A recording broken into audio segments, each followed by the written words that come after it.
네, 안녕하세요. 본격 공부작업 팟캐스트 서울대는 어떻게 공부하는가 한지우입니다. 우리는 지금 김정은 교수의 바닷가 작업실에서는 전혀 다른 시간이 흐른다 보고 있습니다. 생각해보니 저는 그래도 이분의 에세이를 몇 권 읽은 것 같아요. 딱 꼬집어서 좋아하는 작가다 라고 말씀드릴 수는 없는데 그래도 몇 권쯤 읽은 이유는 이분이 책을 낼 때마다 베스트셀러가 되었기 때문인 것 같아요. 매번 화제가 되다 보니 별 생각 없어도 구해 읽고 또 구해 읽고 한 것 같습니다. 한 가지 확실한 거는요. 이분 글에는 스타일이 있다는 거예요. 심리학 교수님이다 보니까 인문학적인 이야기가 나오면서 동시에 당신의 일상 이야기가 녹아 들어갑니다. 에세이가 원래 그렇듯이요. 그런데 그 일상 이야기 안에 뭘 할까요? 50대 중년 남성의 취향이랄까? 농담이랄까? 그런 것들이 곳곳에 배어 있습니다.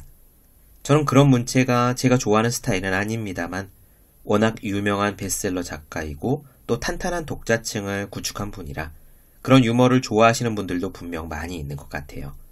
오늘 이야기에서도 조금 그런 아저씨스러운 부분이 들어가긴 하는데 김정은 교수의 글에 익숙하지 않으신 분들은 아, 이런 게 이분 글 스타일이구나 하고 생각해 주시면 되겠습니다. 오늘 이야기에서는 좋은 삶이 무엇인가에 대한 단상이 나옵니다. 좋은 삶이란 무엇일까요? 누구나 잘 살고 싶다, 한 번뿐인 내 인생을 정말 잘 꾸려가고 싶다라고 생각은 합니다. 그런데 어떻게 하는 게 잘 사는 것인지, 좋은 삶이란 대체 무엇인지에 대해서 깊고 깊게 생각하는 분들이 얼마나 계실지 잘 모르겠습니다. 좋은 삶이 뭔지 왜 고민해야 되지? 당연한 거 아닐까? 답을 누가 몰라? 하고 당장 생각이 드시는 분도 있겠죠. 만약 그러시다면 김정은 교수가 하는 이 말을 한번 생각해 보셨으면 합니다. 좋은 것이 무엇인지 정확히 모르는 사람은 자꾸 비싼 것만 찾는다 라고요. 진정으로 좋아하는 것이 있으려면 자신의 취향이 있어야 합니다. 취향이 있다는 것은 관점이 있다는 거죠. 관점이 있으려면 맥락이 존재해야 합니다. 인생의 맥락 말이에요. 나는 이렇게 살아왔다. 이런 고민을 해왔고 저렇게 가고 있으며 그런 까닭에 이런 것이 좋아졌다 라고요. 나는 이것이 좋은데 그 이유는 이렇다 라고 설명할 수 없다면 취향이 있다고 말하기 힘들 수도 있습니다. 딱히 자신의 취향이 없을 때 사람들은 남들이 많이 더 원하는 것을 나도 원하게 되기 쉬워요. 즉, 더 비싼 거를 찾는 거죠. 그럼 오늘 이야기 시작하겠습니다.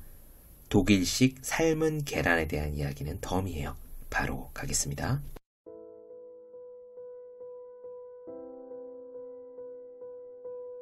가무성이 나랑 많이 비슷한 것 같은데 내가 이야기를 채 꺼내기도 전에 아내는 발끈했다. 세상에나 아침부터 무슨 귀신 씨나라 까먹는 소리야. 가무성이 얼마나 따뜻하고 부드러운데. 가당치도 않다는 듯이 아내는 바로 전화를 끊었다. 젠장, 나는 가무성이 연기하는 주인공의 성격 따위에는 전혀 관심 없다. 내가 비슷하다고 한 건 주인공의 섬세한 취향이었다. 언젠가 큰 인기를 끌었던 연속극 키스 먼저 할까요? 이야기다. 혼자 지내면서 생산적이려면 절대 TV를 봐선 안 된다. 특히 연속극이나 시사 프로그램은 쥐약이다. 불필요한 감정 소모가 너무 많다. 그런데 우연히 가무성의 서재가 나오는 연속극 장면을 짤방으로 봤다. 취향이 나와 사뭇 비슷했다. 방송사 홈페이지에 들어가 다시 보기로 쭉 봤다. 촌스러운 허세가 자주 등장했지만 그의 서재와 사무실에는 내가 좋아하는 소품들이 많았다. 만년필, 스케치노트, 펜으로 쓰는 태블릿 등등. 대충 그림을 그리고 그 옆에 하이쿠 비슷한 짧은 글을 써놓는 혼자 놀기는 나와 아주 비슷했다. 아, 그리고 개 끌고 다니는 것도 똑같다. 내 개는 셰틀랜드 쉽독이다. 가슴 쪽에 흰 털이 무지하게 예쁜 개다. 분당 집 근처의 공원에 끌고 나가면 젊은 처자들이 일사불란하게 어머나 하면서 말을 걸어온다. 나는 가무성식의 그윽한 눈빛으로 그러나 아주 무심한 척 만져도 된다라고 한다. 그러나 이곳 여수 바닷가 내 화실 근처에 젊은 처자는 없다. 눈을 씻고 찾아봐도 없다. 굴 캐는 할머니들만 수시로 오가면서 무신놈의 개가 이리 예쁘냐라고 한다. 쉽독이라고 대답을 하면 또 뭔 개 이름이 그리 망측하냐라고 한다. 연속곡 주인공의 취향에 내가 주목한 이유는 좋은 것에 대한 욕심 때문이다. 좋은 삶을 사는 방법은 아주 간단하다. 좋아하는 것을 많이 하고 싫어하는 것을 줄이면 된다. 제발 좋은 것과 비싼 것을 혼동하지 말자. 자신의 좋은 것이 명확치 않으니 비싼 것만 찾는 거다. 요즘 여수의 내 삶에서 가장 좋은 것은 삶은 계란이다. 삶은 계란을 아침에 아주 맛있게 먹는 것은 내게 결코 포기할 수 없는 즐거움이다. 유학을 하며 독일인들에게 배운 좋은 삶을 위한 기술 중에 하나가 바로 이 계란 맛있게 삶기다. 독일인들의 삶은 계란 사랑은 특별하다. 중간에 노른자가 아주 약간만 익어야 한다. 여행지 숙박업소의 서비스 수준은 아침 식사에 내놓는 삶은 계란에 익힌 정도로 평가된다. 완전히 익은 계란이 아니기 때문에 계란 받침대가 따로 있어야 한다. 세워진 계란을 나이프로 툭 쳐서 잘라내고 티스푼으로 소금을 뿌려가며 파 먹는다. 덜 익은 노른자와 잘 익은 흰자를 적당히 섞어야 고소하다. 계란 윗부분을 자를 때는 껍데기가 부스러지지 않도록 정확히 5분의 2 지점을 단칼에 잘 잘라야 한다. 어느 정도 삶아야 좋은 거냐고 물으면 대답하기 참 곤란하다. 그러나 마음에 들지 않는 삶은 계란은 언제나 분명하다. 인생도 마찬가지다. 좋은 삶이 어떤 것이냐 물으면 대답하기 힘들다. 좋은 것은 항상 애매하다. 그래서 그냥 좋다라고 하는 거다. 그러나 싫은 것, 나쁜 것을 구별하는 것은 쉽다. 나와 아주 비슷한 생각을 하는 저자의 책을 읽었다. 불행 피하기 기술이라는 책이다. 원서의 제목은 좋은 삶의 비결이다. 지구 반대편에 나와 똑같은 생각을 하는 사람이 있다는 것을 발견하면 참 즐겁다. 저자의 주장은 아주 간단 명료하다. 좋은 삶이 어떤 것인지 이야기하기는 힘들어도 나쁜 삶이 어떤 것인지는 누구에게나 분명하다는 것이다.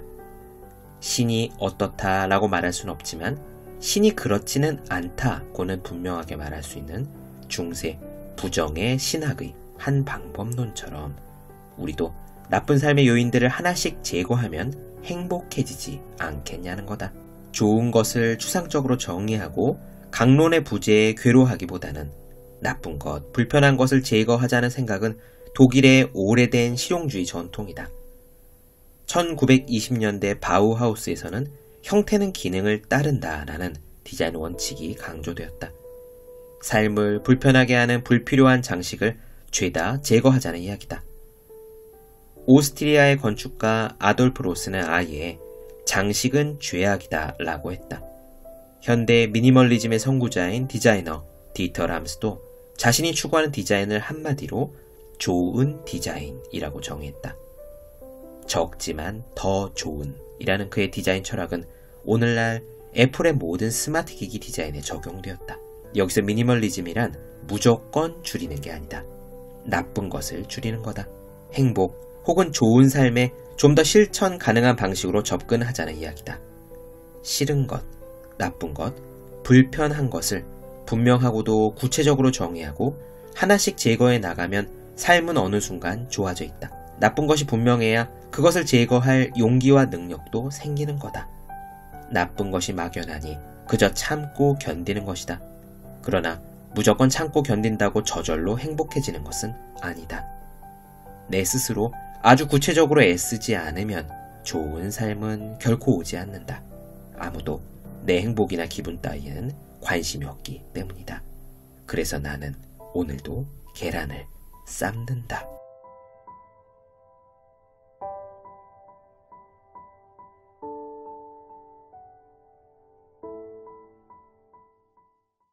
네, 본격 공부작업 팟캐스트 서울대는 어떻게 공부하는가 김종훈 교수의 바닷가 작업실에서는 전혀 다른 시간이 흐른다 나누어 드렸습니다.